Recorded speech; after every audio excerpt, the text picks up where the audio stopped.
Hey, this is Braden Rhys from Access Global. I've just done the Rubasha Family podcast. My goodness, what a fabulous experience this is. Not only did I have a fabulous chat with the team prior to doing the interview, and we went to, so much information about who I am, but they genuinely care about showcasing your story and getting that message out to inspire other people in business or around the world. And I couldn't be more thankful and humble to be invited to have this opportunity. And I'd suggest to any business out there or entrepreneur out there that has a story to share that, you want to get out there in the world and you want people to hear and inspire movements of change and positivity and improvements in the world, then definitely reach out to the Rubasha Family podcast and have a chat and see how far your story can go.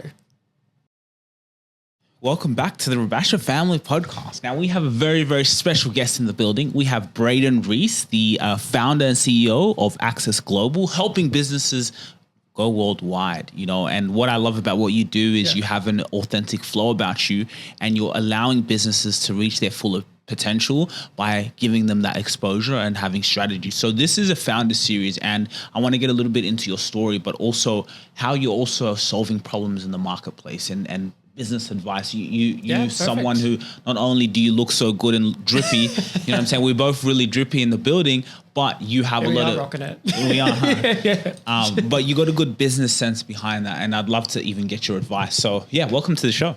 No, thanks for having me. It's good to be here. Yeah. So okay, Braden.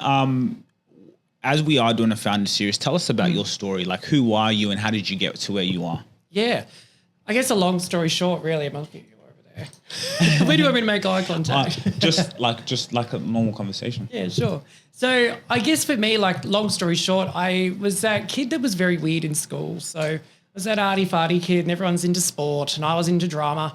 And that was where I kind of had that early, I guess, realization that I was different to most kids my age at that point in time. And it took me on a journey into understanding who I was as an individual. And, at a young age, you have a lot of influences around you. You've got what the world says you should be versus what your teachers and your friends and all of that sort of stuff. And so I tried to be my own little person. The primary school I went to's motto was determine your own future. I think I've taken that a bit too literally, just given what I've achieved over the last few years and what I've done with my career. But ultimately for me, it was all about challenging status quo. It wasn't sporty. I knew that wasn't for me. Fast track out of primary school, as I got older, I felt still that I was different. And in that process, I did a lot of soul searching, trying to work out who the hell am I? Who do I want to be? And that was at the age of 15, 16. So that's still really young to be going through that headspace. But I have a really supportive family and really welcoming and accepting parents, and I'm lucky to have that. And throughout that journey, it came to a point where I went out into the world and went through religion and found that as someone that was going into a religious high school, I wanted to be more connected with the world and God. And I thought that was where my life was taking me. And it was in that moment that I found myself perplexed between who I felt I was on the inside versus what the world was saying and then what the religion was saying. And my parents didn't really care where I went with my life. As long as I was happy and healthy and successful, they didn't care. And they still are like that today, which is a blessing. But at that point in time when I was going through that religious phase for me, and I call it a phase because as I became to understand myself, I realized that I didn't fit into the narrative of religion of boy meets girl, gets married, has a baby, and then life goes on and on. I didn't fit that narrative. And I had lots of young people while working in the ministry coming out to me, young people saying, where do I fit in this book? It says Adam and Eve, but I don't think there's an Eve in my life. I don't think there's an Adam in my life. And I was at a crossroads where I already knew in myself that if I couldn't accept that part of myself in religion and at the same point in time have the church know about this with me, that they will keep saying to me in the church, pray it away, pray the gay away, and you'll be fine, keep doing God's work. Couldn't keep doing it. Because these young people wanted to be who they were, their most authentic self, and there I am denying my authentic self. And that mirrored approach to my coming out journey resulted in me leaving the church because they didn't accept me for me, and I wanted to be my most authentic self. And so I left religion after helping these kids embrace their sense of self, which was, very confronting with religious parents of these kids, and left the church, went into the gay scene of Sydney, and that opened up my eyes to who I wanted to be and who I knew I was, but I just didn't understand it because I went from religion to the gay scene and it was all shiny and glitters. And I know that there's this cliche that the gay scene's all about flamboyance and art and drag and dancing and provocative fun. And yes, I did experiment with all of that, hence the outfits and the crazy colours I wear today. But I think that's the only thing that kind of sticks to me now from the gay scene. But hey man, how's it going? Listen, I know you have something inside you. I know you have a gift and I know you have a story. Look, why don't you come and tell us? Come here and tell the world. You know how we do things. You know the way we edit. You know the way we present ourselves. Listen, you can see we're becoming the biggest media company in the world, all from a first-generation immigrant family from Kenya and Rwanda. So this is your chance to come and tell your story. This is your chance to come and advertise your product here. This is your chance to get a sponsorship early, because you see, don't get fooled. Don't get fooled. We are building something that is absolutely extraordinary. Go and look on all of our platforms and you're gonna see that unique gift. You're gonna see what we're doing. And you could be the lucky person who invested wisely. I'll see you soon. It was an eye-opening experience that led me to embracing my sexuality, my sense of self. And then ultimately throughout that process, I gravitated towards people that were authentic, that were themselves and didn't care what people thought about them. And I'm like, I need this. I need to feel validated in myself that who I am is okay.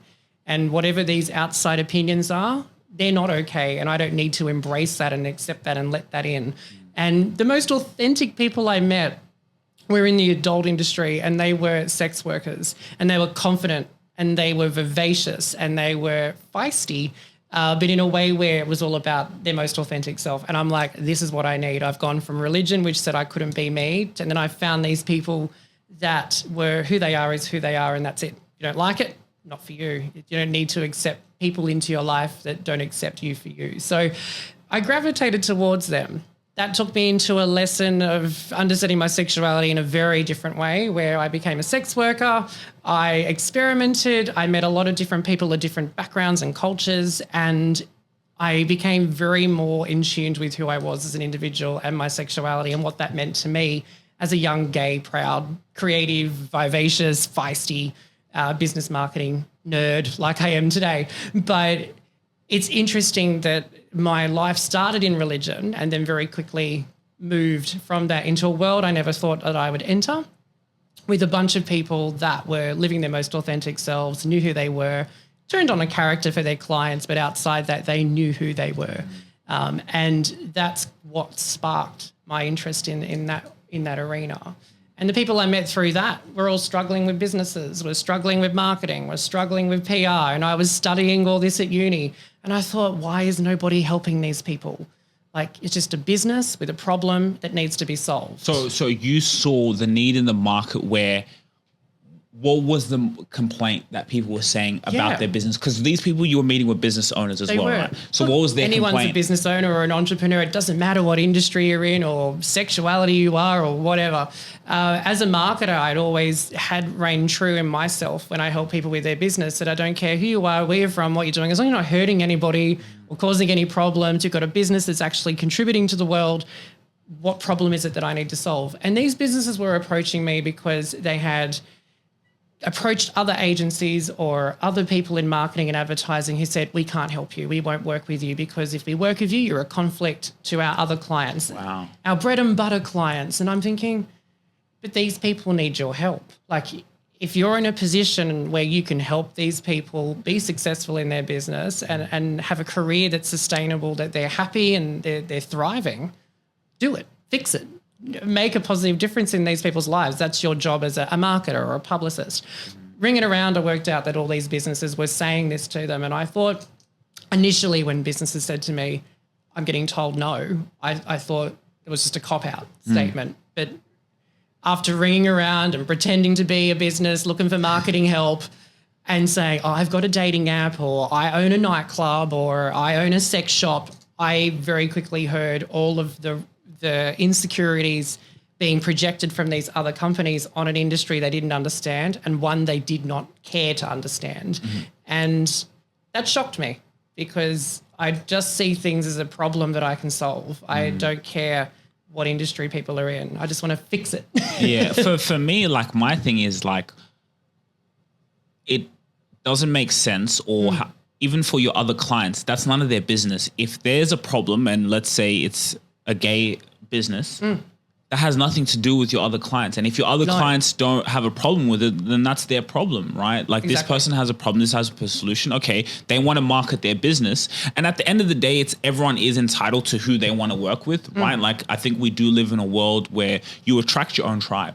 Right. You attract your own tribe, and that's what you've also built. So actually leading into that, right? But you do attract your own tribe. So at the end of the day, everyone is entitled to who they want to take on. If they don't want to take on a gay client because that's their philosophy, then cool. Exactly. But you saw that need in the market, and you just answered that, or you led into, no, I'm going to build my own tribe. I'm going to help these people. Exactly. And it comes down to that aspect of unapologetic authenticity. And I know that's a really good tongue twister of two words thrown together, but it reigns true in who I am as an individual. It's why I've done with what I've done with the business. It's why I've done with what I've done with the industries I work with.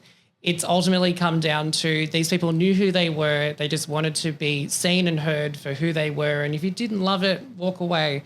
But they were going to be that person no matter what.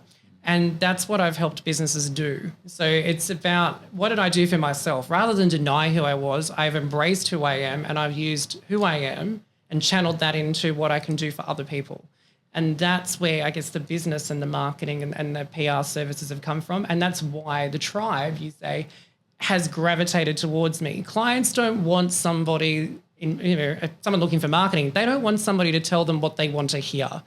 Inevitably, as marketers, we get to a point where we think we have to convince the client to work with us. If the client doesn't want to work with us, they don't want to work with us. We shouldn't, as professionals in communications, we shouldn't be trying to convince or persuade a client to work with us. They should be gravitating towards us to want to work with us because they understand that we understand them. And clients that work with me are people and businesses that want to be themselves, have a brand and a business or a vision for themselves that they're not going to sway from, and they just want to be seen and heard for that, respected for that, and help you channel that. And that's why clients work with me. Work with you. Yeah. So can you talk, how do you do that? How do you market a business? Yeah. Look, for me, it's all about the story. I find that when I say unapologetic authenticity, it's about connecting your story to your why, your purpose for what you do in any industry or any business. For example, Sweet Release Agency, which is the adult marketing and PR firm that I've created and launched, and it's gone gangbusters around the world and won so many awards, it's not funny, and thousands of businesses have worked with us. It's come down to the fact that the industry feels heard, seen, respected, and understood because the brand I've created communicates to them that we do. And because it's by the industry for the industry, the clients resonate with that. So when you start a business and you want to be successful with your business, you need to be personally, passionately, and creatively connected and intuitively connected to what you do. So that way, when you go into business, people can feel that from your brand, from how you communicate. It's authentic. At the end of the day, if you say, oh, I went and did a career in accounting and now I'm an accountant, but I hate my job and, I went to uni and studied that, so fuck it, I'm going to do this for the rest of my life. That people can feel that energy. Yeah. And you don't want the energy to come across in a way where people are repelled from you because they can see that you genuinely hate what you're doing. They want to feel inspired by you and they want to feel connected with you and go, I like this guy. This guy actually loves what he does and what he does is what I need. And people will gravitate to that. So I think what I've done with Sweet Release and what has worked well with that part of the brands that I've created has been I resonate with the industry. I understand what it's like to be on the ground, running in the industry as a male sex worker through to working with adult businesses. And then when they have these particular situations that affect their business, I understand it. And because I understand it and they feel that I understand it and they know that I understand it, they trust me. It's building that trust from a place of genuine passion and concern for what you do as a business. And that's where customers start throwing themselves at you rather than trying to run all these ads and hope that someone comes to your business. You can attract them a lot better if you show that you understand them and connect with them. And how do you do that? Is that organically, social media? What's your strategy into do that? Because I also want to get into your business model. What's it like? Because there's Access Global, there's Star Release. Sweet Release. Yeah. Sweet Release. So can you talk about those two questions? Yeah. So Access Global is more about relationships, and Sweet Release initially started off being we're top shit. We're the be all and end all of adult industry marketing and PR. And I went into that with a lot of gusto because I was this challenge the status quo, don't give a fuck what people think, escort, really, really going for it. And that kind of worked for a little while, but then people still wanted to relate to me on a personal level. Yeah. So in the end, Sweet Release has turned itself around like I've done with Access. And what it is, it's about relationships. At Access, it's all about business growth consulting and going through strategy with a client. But if there are elements to that strategy that we don't specifically, not within our wheelhouse and my personal wheelhouse, I know my limits.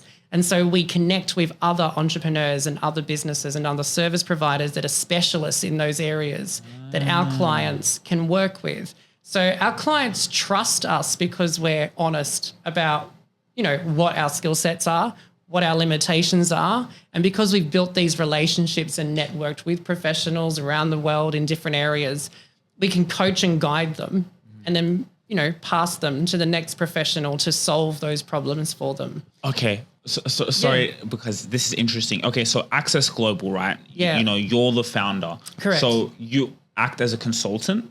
Yeah, helping so them as a business optimization and a growth marketing strategist. So essentially what clients do is they come to me through Access and we work out the problems in their business. It could be operational, it could be staffing, it could be marketing, it could be logistics, it could be the way in which they've structured their business. It's just it's not enabling them to take that next step to grow their business. And they may not see this because they're so passionately involved in the business. They need someone to come in and go and shake them up and go, hang on, this is what's holding you back.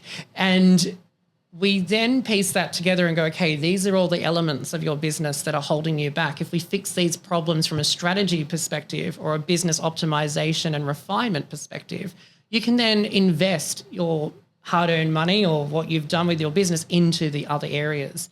Because what happens is, as a marketer, you get blamed when things don't work.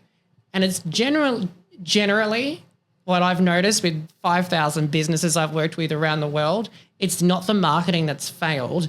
It's the misinformation from the client that hasn't communicated the problems in their business that has stunted their growth, or the client hasn't been fully aware that there are problems in their business that will affect their marketing or affect their ability to grow. And I see that a lot with scalability. And the idea with Access is to analyze a business strategically, work out the problems before we get to the marketing. And in that process, it might require accountants, it might require lawyers, it might require a lead gen specialist, it might require PR, advertising, podcasts. But to get there, we need to know that the business can sustain itself. Otherwise, we start running a million miles an hour and doing podcast interviews and vlogs and engaging influencers and all these personalities. And then all of a sudden, you've got all this overwhelm and demand for your business, but you haven't got the structure involved to support that. And then what comes from that is negative press, negative customer experiences, bad reviews, all these things that you try to avoid as a business because you didn't stop, think and go, hang on, what's going on behind the scenes of my business? And that's what Access is about. So I strategize that. And then the networks globally through Access is where we find all the professionals that we work with. And we've got 60 on our roster globally at the moment that specialize in different areas of advertising, marketing and PR, and they become integrated into that strategy. So that way our clients work with me on ticking the boxes on the way to growth and the way to scale and increase sales and attract more customers.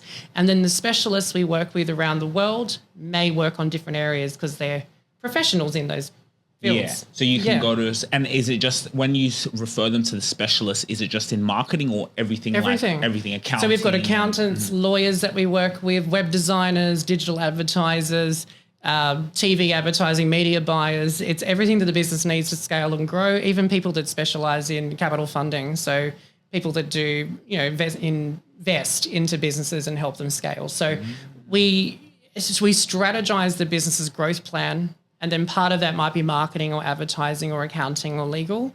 And we have the contacts at Access to do that. But one thing that I'm a big believer in, and this is where the relationships behind the successful business that I've created and what works well in every business is the relationship side of it, is to not white label anything. I don't believe that in today's modern age and society that one company should take credit for another person's work. And so with Access, we refer people to other businesses directly. It's like, hey, this is the accountant from this accounting firm that we know you can trust and work with to solve this problem because we've vetted them. We know that they're going to solve this issue for you. Meanwhile, they work with us internally on the strategy. So our clients trust us because we're not going to refer them to somebody that's going to damage the business and cause more issues, because I don't want to have to fucking fix it later as the lead strategist on the account. So that's Access's model. It's about working with me one-on-one, building that relationship, and then networking them through other professionals. Okay, I have a question. So this is fascinating. This is really good, and seeing how you've been able to structure this. So working with you, is that like on a monthly thing that they go through, like those type of calls? Because I also want to get your advice in terms of, I'm venturing also in as part of our business into consulting, giving advice on the personal branding, giving advice on the podcasting and helping someone grow their show. So how would you give me advice in that sense to build that revenue stream, not only managing and helping people with their personal brand and podcasting, but now venturing off into the consulting side? Look, it comes down to the educational side, which is what consulting is all about. People come to you because they don't understand something and they need to know more, or they have an idea, but it's not quite refined and they're a bit lost, and they're reading blogs and vlogs and WikiHows and following all these, wasted time instructions and, guide to dummies for blogging and all this sort of stuff. And they don't know what to trust. They don't know what to listen to. There's a lot of misinformation out there and half-assed information out there. So they come to you because you're the professional from a consulting level. Going down the consulting route, it depends on whether or not you need to build that trust and show that you know everything that you're talking about. And so to establish that, generally what I have found over the years is to at least do something initially as a buy-in call. So clients work with me initially and we do an hour and we go through, we pick one element of their business that they think has a problem and we analyze it, and then we give them a blueprint to fix that problem in their business. And that's a takeaway that they can take and walk away and go, shit, this guy knows everything about that problem. I wonder what else he knows about. So it's building that trust and rapport with them to the point where they want to engage your services deeper. And I've found that by doing 20-minute, 30-minute, 40-minute consultation calls of a client and then finding out from a deeper level what the setbacks are for them, what's holding them back from reaching that next level in their business or their career, has ultimately come down to those conversations that we have at the start. Because you could just go, oh, yeah, what do you need help with? Oh, I need help with optimization. Yeah, great. Here's our price list. Have a think. See you later. The client doesn't feel like you respect them. It feels very transactional. That sort of relationship leads itself to a very Macca's approach. It's like, would you like fries with that? Yeah, great. See ya. It's that fast food concept of building a relationship, which breaks very quickly. And so with Access and with Sweet Release and all the brands I've created, the one thing we do is we want to understand the client. So a client will approach me for consulting, as an example, and they will tell us their problem. They may not understand the intricacies of the problem, but they say, look, I've got an email marketing funnel.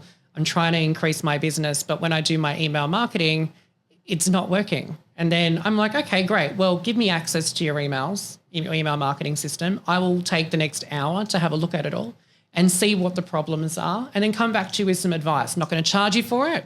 I just want to show you that I know what I'm talking about and I want to guide this process. And if you want to take this information away and try and do it yourself, be my guest. But you'll probably fall over in the process because I'm not going to tell you how to fix it, but I'm going to identify the problems that you have. So you understand that I understand you and we have a way forward. And so in an example I worked on recently with a BX member, we went through the email marketing funnel and worked out there was inconsistencies with content, there was inconsistencies with language, inconsistencies with visual. And the funnel broke 2/3 of the way in because the customer felt disconnected from the brand. And being able to identify all those problems and relate that back to the client in the consulting process, they've gone, wow, that's a lot of information. There's a lot of problems you've found. What do I need to do to take that next step forward with you to fix it? So I find that by giving them a taste of your expertise and your professionalism as a consultant, you can build that trust and loyalty with you. And you can also get more respect out of it because the client knows that you care about them. There are businesses that contact me as a consultant and I'm like, I don't want to touch you with a 10-foot pole. Your attitude's off. It's not a match for me. You genuinely are not passionate about what you do. There's this disconnect between what I'm comfortable doing versus what you want me to do, and that becomes a problem. So reading a room as a consultant is really important to kind of understand that while you might give away all these free things, free consulting for 20 minutes, free 1 hour audit and stuff like that, you need to actually understand that maybe when you pick the phone up and have that first introductory call, really sanity check that client, because they may only be contacting you because they want free and that's it. They don't really want your help. They want to just ring around and get as much free advice as they possibly can and then still try and do it themselves and fall over. Don't be part of that narrative for them. It's very easy for us to want to be involved, but you can kind of tell by asking the right questions whether that client is genuinely interested in solving those problems for themselves. Okay, so which you kind of, well, I was going into my next question. So I have 2 questions for you. The first question is, how do you qualify someone before they even get on that call that they have enough to pay for your services? Because that's what I wanted to get to. How do you can qualify that? So by the time you're not wasting that much time doing that or going through that. And then number 2, what does it now like a good consulting thing look like? Does that look like group coaching? Does that look like a call once a week? How does that look like as well? So eventually you're able to move yourself out of the day-to-day, whether you delegate someone, get in another consultant later on, or you're really good with your time where you're earning a good enough money, but you know, you're not trading your time for money. So 2 questions. So what was your first question? Qualifying them and making sure that they can pay you. So of course, even though you can solve their issue, but that they can pay you. Yeah, because obviously you want to help them, and I always want to help every business I possibly can. And there are moments where I qualify or pre-qualify a lead and then I provide the services and they go away. That's not to say that I've shut the door on them once they've walked away, because what tends to happen is they see the value in what I have to offer. People love to shop around. So even though they know that you could be the diamond that they're looking for to solve this problem, they still may go and shop around and find a cheaper alternative, and then 6 months later ring you and go, hey, Braden, you know how we had that conversation 6 months ago? Yeah. Well, I just went with a cheaper provider and they fucked my business. Yeah. And it's like, told you so. Yeah. And then that's that penny drop moment. Some clients that you pre-qualify, once they've connected with you, they know that you are the person they need, and money's no object to them if it can solve the problem that they're passionate about for their business. Then you got the clients that are hesitant to spend money to solve the problem. Sometimes it's difficult to pre-qualify that process, but to understand that the client understands a problem in their business requires those deeper questions. So when I qualify a client, I want to know their business, how long they've run it for, why they do what they do, what's the purpose behind their business, what problem are they trying to solve, do they understand their customers? Then the other question I ask, if I can get through all of that and I can see that they're genuinely passionate about their business, it's not just something they started 10 years ago and they keep picking it up and putting it down and picking it up when it does. There's no point doing that, because 2 years down the track, they'll drop it again. And it's like, why did I put all this effort in to fix a business you aren't passionate about? So that's a pre-qualify process I follow, which is usually a first call, then a bunch of surveys. I make my clients do homework. Some clients get to the point where I send them a summary of our call and go, right, now I need you to do a little bit extra. I need you to do a digital marketing survey, a target market survey, a PR survey. And they're like, fuck, that's just too much work. And it's like, well, let me put it to you this way. If you went to a firm and paid them to do what I'm doing for you and helping you understand about your business, you're probably going to fork out anywhere between $5,000 to $10,000 for a scoping call or 10 people around a round table to work this information out for you. The purpose of these surveys is so you don't have to pay me. I want to help you understand the problems in your business. And by going through this process, you will learn the problems in your business and go, I didn't even think about this. And by the time they get through that process of understanding the problems in their business, when I do send a proposal to them because they've followed my method to help them understand themselves and their business and the problems they have, when we send the proposal to them, they're more inclined to open it. They want to open it. It's like, I had all these realizations in those surveys. He's going to read my answers and then he's going to help me fix them, which I do. The proposal I send has 20 pages at the front that goes through every single problem the client referenced in their surveys. So that's the way that we split everything up for them, because we find that once they do this deconstructed business needs analysis, they understand themselves and they're like, well, hang on, no other firm has done this. Every agency I call wants a $5,000 deposit up front for nothing. I had one client contact me and they said, I need to get an investor. And this is recently, I need to get an investor. I spoke to a marketing person and they said, oh, you need at least $100,000 to get your business off the ground. And I said to her, what was the logic behind that? And they said, oh, he didn't give me any. And I'm like, so he just picked a random number out of the air and said, you need $100,000 to do what you want to do. But he hasn't even looked at your business to make that assumption that you have taken as gospel.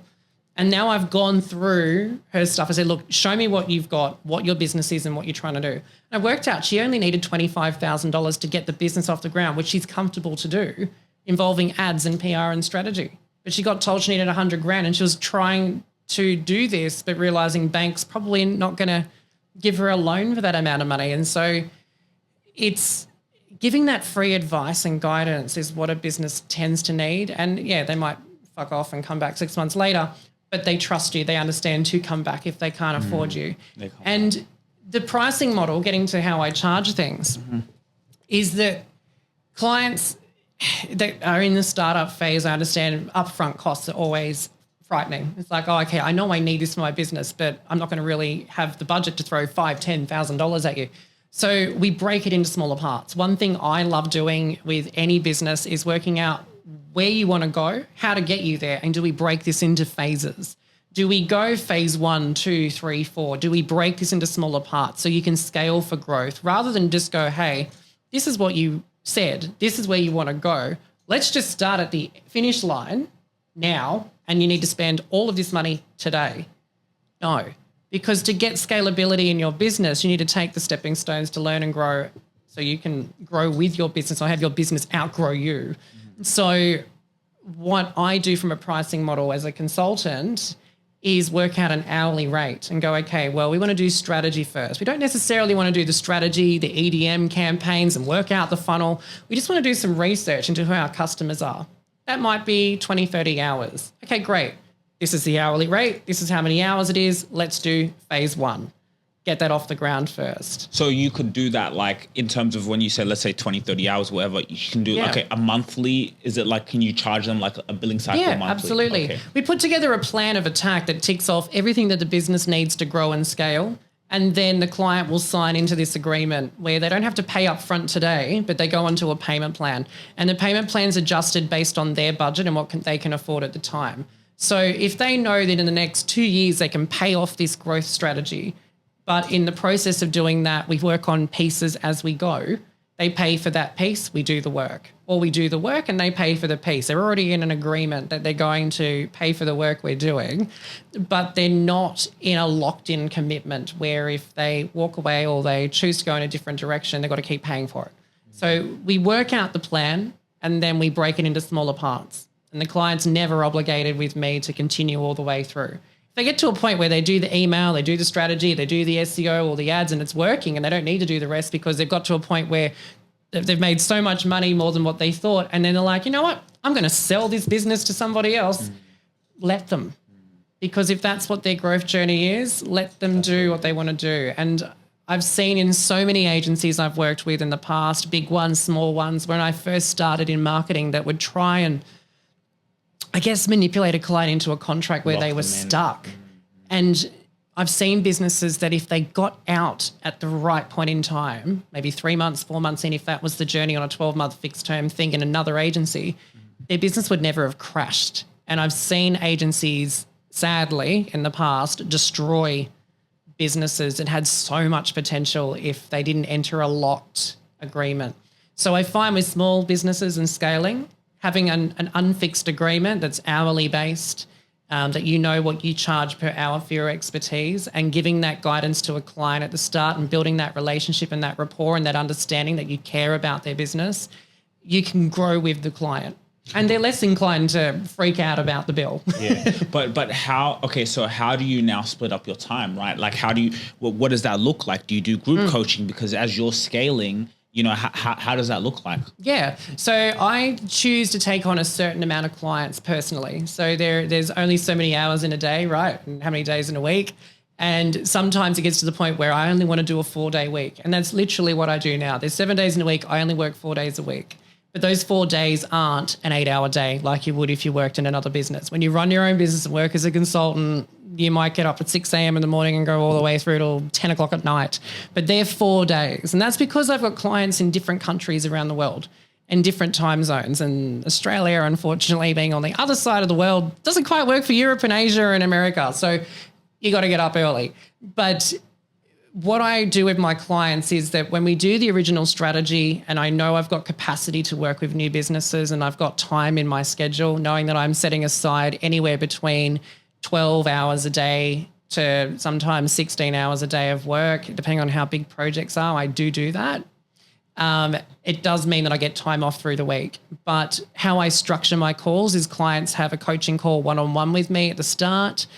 We go through the plan. We send them a plan to approve. They tick it off. I know that we're on the same page. And then throughout the process together, it's fortnightly consultations. So we do a WhatsApp call. We jump onto WhatsApp. My clients have direct access to me 24 hours, 7 days a week. They know I don't work every day, but they know that they'll get a response from me by the next day, depending on the time zone. But it's a WhatsApp call. I find that being able to give them a digital channel to communicate with me with gives them less, that less connectivity being in another country and I'm here in Australia. Most of my clients are in Europe, Malaysia, Asia, and America. They're not here in Australia. And WhatsApp and Zoom and having video calls and conferencing and having an ability to drop me an audio message on WhatsApp and it makes it more fun and interactive rather than smashing out an email every time you want to contact me, which I know annoys me when I have to send an email all the time. But having WhatsApp as a point of call with my clients, that gives them 1, peace of mind that someone's there when they need them. 2, instant connection and communication. And they get that direct response from me as their strategist. So WhatsApp frees up a lot of my time.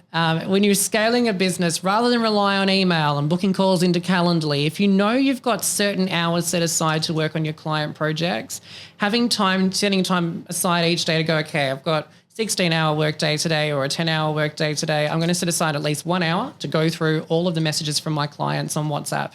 And there's always a lot, but it's always general questions. The other thing is when you know your worth as a consultant and you're trying to scale your business and make money, your client needs to understand the value of your time. And so while they have access to WhatsApp, WhatsApp is still a billable service. So just because you have access to me and you're paying by the hour or you're paying for blocks of hours per month, like a lawyer, which is where I'm heading into the future with my career, you charge for your time. So if it took me 5 minutes to type a message to you, that comes off your hours. Just because you message me on WhatsApp doesn't mean it's free. And all my clients know that, which means that they generally won't waste my time with questions that they know the answer to. They don't ask me arbitrary questions, which they could Google. They ask me questions that they know they can't find the answer to because they know that if they ask me for something, they're charged for it. Okay, I love this. This is so fascinating. Yeah. And I love getting into your mind by this. But we going into the billable thing, the charging, right? Because I like how you said, okay, you do the free assessment, you show them what's wrong, boom, send them a plan, they agree to the plan, and then you catch up every fortnight, for example, right? But then they have access to you. So now when you're charging them, how does that work? Is it like, do you pay up front for, like, let's say, with that WhatsApp, the hours, how exactly does that work? Yeah. So clients that are in a startup phase and they know, look, I need all of these different services and they break it into phases. If we know that they're doing a 10, 15, 20, 30, 40 hour contract a month with me, strategy and optimization, that 40 hours is allotted to everything. So if that's what we're working on a month-to-month basis, every month they pay the fee towards their contract. And part of that is to have access to me. So the hours are calculated by the minute, and whatever hours don't carry over or, don't get used in that month, carry on to the next month and so forth, which is why we don't lock clients into fixed term contracts a lot of the time, because the hours roll over. So for example, like saying $2,000 a month, yeah, 15, it's more the hours. It's the hours. There's no point. Look, at the end of the day, the client's paying for your time and expertise. Setting a fixed fee for something where you can't quantify it and say, look, I'm charging $4,000. The client's going to go, why? What am I getting in that $4,000? Spelling it out to them by way of a scope of work, which is one thing I give my clients. So when I send a proposal, it's a detailed summary of all the homework that they've done. And then it has the scope of work and all the fine print. The scope of work says, based on all the answers you've given me, we need to put 20 hours to PR. We need to do 10 hours to digital ads. We need to do this for this. Based on that, it's 40, 50 hours a month. Now, if you can't afford to do that, that's perfectly fine. Let's break it up. Let's do PR. Let's do ads. Let's do whatever. Let's do 3 months of this and then move on to the next thing.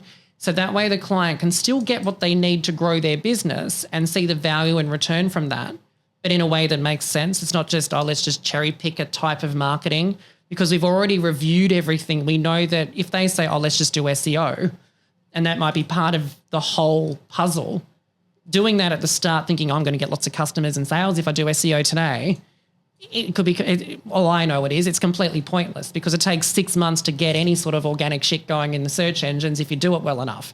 So I'd be like, you chose SEO, but you know that that's not what we should be doing. Let's do paid ads, but let's just choose a smaller budget. So the hours are calculated month on month, but the client understands that those hours they're given month on month are applied to everything they ask for. And the idea there is to put the client in control of their growth journey, but knowing that you're there to hold their hand through that process so they feel supported and they feel heard. But you can also educate them along the way. It's like, don't do that, because, if we do that, we're taking hours away from here and that's going to slow everything down. Let's break this down properly, and you can build that rapport a lot faster. So I think that answers your question in regards to hours and timing and contracting, because like I said, we could easily charge $5,000-6,000 and I could spell out where all the money's going hour by hour. If a client says to me, I need PR and ads and this and this and this, it's like, well, you don't have a strategy. So the hours are going to be, a lot of hours are going to go into research and going through all your business plans and logistics. But ultimately what I like to do is put the client in control of those hours. So if what could take one business 3 months to achieve could take the next client 12 months because they don't have the capital, but they know they need the expert to do the work and they're prepared to take the time to get the result that they want with you. So that's kind of why hourly works really well. And I've learned over the years, when I first started my business and had fixed fee and never explained, I'm like, it's $6,000 if you want to engage me. Over the last 3-4 years since the pandemic, clients want to know where the money's going. Even now more than ever. Yeah. It's not how it was at the start where I could say, it's $6,000, take it or leave it, which is how I used to run my business, because I thought, well, that's what all the other agencies do. I'll do the same. But asking my clients what works better for them and understanding their budgets and showing that you care and you connect with their business and you understand why they're limited potentially. It could be change in life, a divorce. So if you understand the personal situation behind your client, you can show that you care and you understand. And if you want to genuinely help that client, you will make concessions to help them. If you know that you can trust the client as much as the client trusts you. So, but with the consulting, like if you're giving them advice, you're not implementing those things for them. You're just giving them advice on how to do it. But then if they need the implementation, that's another thing that you onboard it counts them to on. the hours. Okay. So, for example, the implementation. Yeah. So implementation is part of the same process. So if we're doing a strategy and that's phase 1, and then once we've done phase 1, phase 2 and 3 could be implementation and then, review of the process we've implemented. Then if the hours allocated for all those services were marketing, advertising and PR, and we've strategized that initially, then phase 2 is where we implement it. So the hours that we work out into their proposal calculates how many hours for strategy and how many hours to implement. So we just add all the hours up and go, that's how many hours it is a month. So So the client has a really clear understanding of where the hours are going and the fact that we've done a strategy, but they're not now left to their own devices to work out how to do it. We implement it as well. So it's a way of kind of holding our agency accountable, me accountable as a strategist, but also the client knowing where they stand with us and where they stand with their business, which is why everything's really transparent. It's the one thing that I've learned the most with my business over the years and adjusting the contracts and changing the way it's delivered is to be incredibly transparent with my clients where there's no I's undotted or T's uncrossed where the client goes, oh, I don't know if I can trust them. Oh, I don't think this question's been answered or they understand me. I've always worked really hard with all my clients to ask these questions and work out, what do you want to see? What is it that you want to know? If there was a question you had that you would go, I don't really want to work with this agency and you need me to answer that, what's that question? And over the time that I've dealt with my clients over the years in different industries, I've adapted all of the contracts for that purpose. So yeah, it's a lot more refined than what I used to do, which was just have a chat for 20 minutes and go, here's a proposal without understanding the business, like what all the other marketing people are doing, going, oh, you rang me for PR? Well, I charge $4,000 a month. That's my fee. Client goes, well, this month you gave me one press release, the next month you gave me none, but I still paid you $4,000 every month for my PR. So I really don't believe in that fixed fee model at all, unless you're in a payment plan where the fixed fee is consistently the same fee because you're paying something off, like a house or a car or a loan, but definitely not in the marketing services space, especially with businesses that are trying to scale. Okay. Wow, this is really, really fascinating. I'm really intrigued. And so how do you delegate or what do you delegate? So under Access, this is where it's different. So I work as Braden Rhys independently, but obviously Access is my company. So I'm the lead strategist at Access and Sweet Release. So I cross between the two worlds. The adult industry is very separate to everything else at Access. And that's because I kind of live this double life and I live life on the Access. And so Jet Black at Sweet Release, which is me, deals with all the adult industry strategies and things that are very different and left of field to the mainstream world where there's a lot less restrictions. And with Access, it's a lot easier than the adult space. And then Braden Rhys works on all the strategy with everything else. So delegation-wise, I do the strategy for all businesses I work with. The elements of digital advertising and PR and marketing and if it's ads and SEO and things like that, that gets delegated to the other people on my team, which I've got 7 internally that do the implementation side of it. But because I'm a bit of a control freak, and I think all business owners are to some capacity, if not all capacity, especially as an entrepreneur, my business and my brand is my baby, like it is for every other entrepreneur. We love what we do. I don't hire people into roles I can't do myself. So that's one thing I've learned and adapted throughout everything I've done is that when I have a client says I need paid ads, if I have the time in my day and schedule to commit personally to that project, I will do it. I don't necessarily need to outsource that project to somebody else. And if that person that I outsource it to makes a mistake, because we're all human, sometimes we fuck up. If that mistake happens, I can dive in and fix it and the client never has to know about it because I know what I'm doing in every area that I specialize. So over the time that I've been in marketing, clients have asked for so many different things. I'm like, well, I'll go and learn it. I'll go and do this. And I've ended up doing so many pieces of paper in communications. It's not funny anymore. My brain's full. But it means that when a client asks something, I understand it. And I know that if the team is getting inundated with projects or if someone's sick, I can step in and take over that project.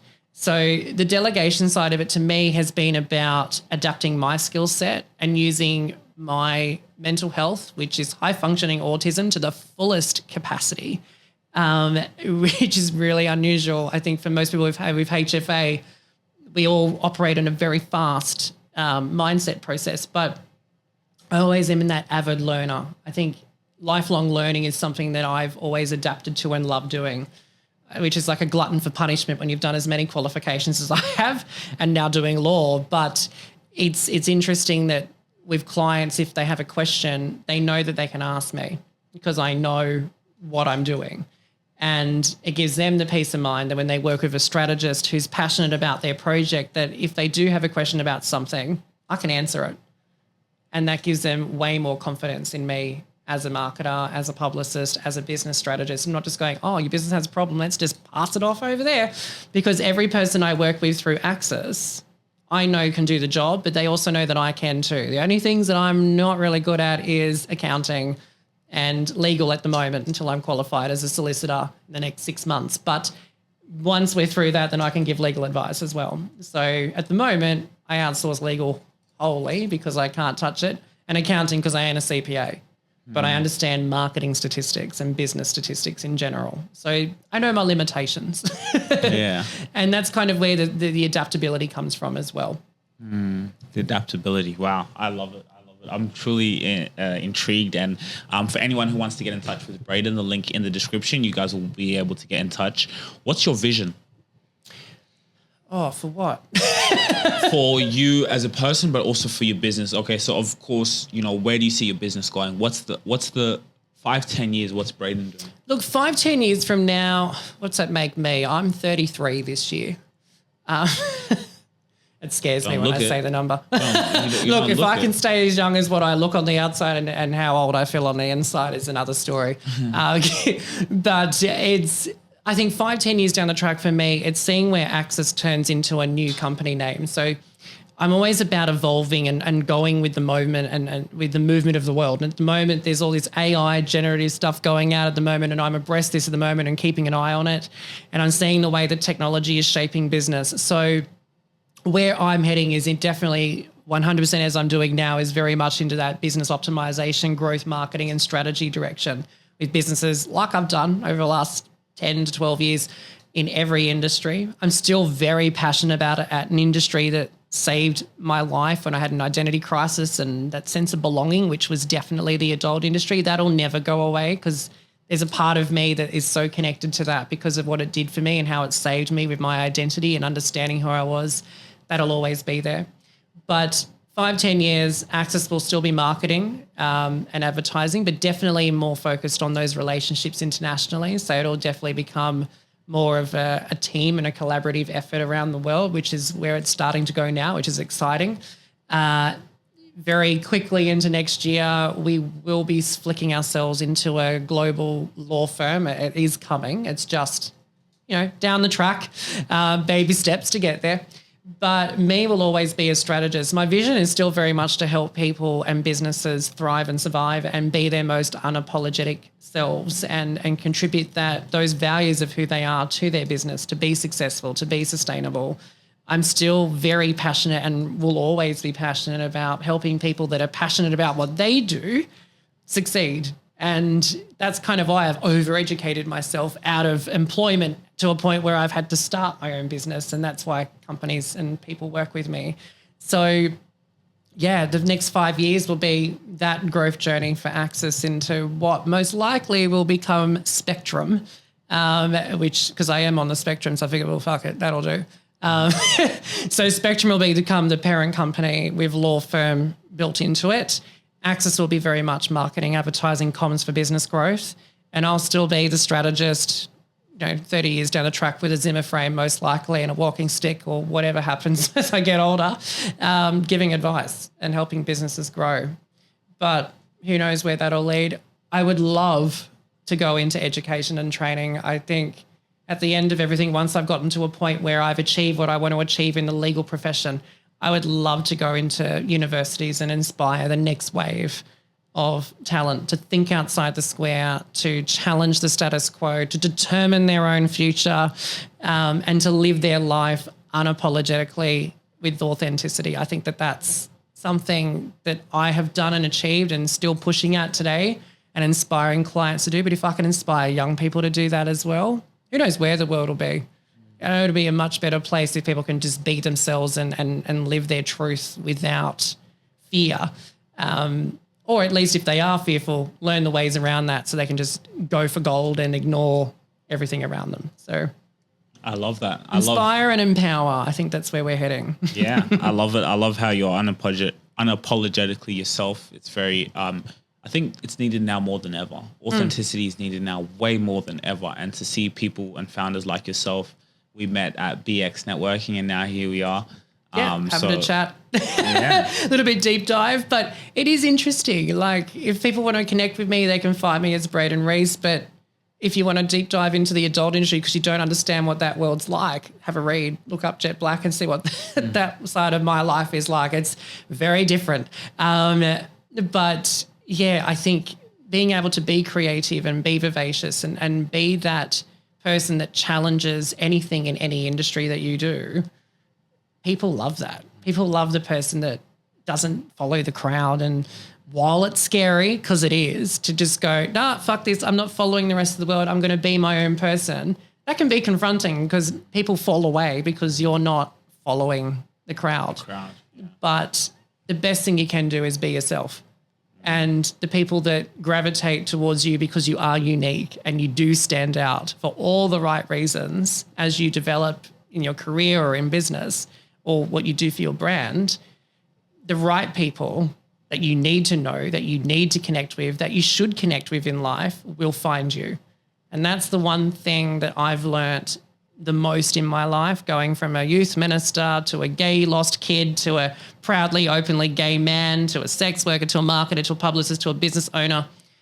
It has been the fact that I've not changed who I am. And people just should take that away from this podcast, that just be yourself. And if people, your friends, family don't like that, make a decision on whether that person deserves to be in your life and deserves to be on that path with you. And that's confronting. But if you can be strong enough to push through that, the right people will enter your life. Yeah. Cool. I think we'll end it on that note. Thanks, guys, for watching. Make sure to like, share, subscribe, and thanks so much. No worries. Thank you for having me. Cool. No worries. If you really enjoyed this video, make sure to click here, and I'm sure you're going to love that one.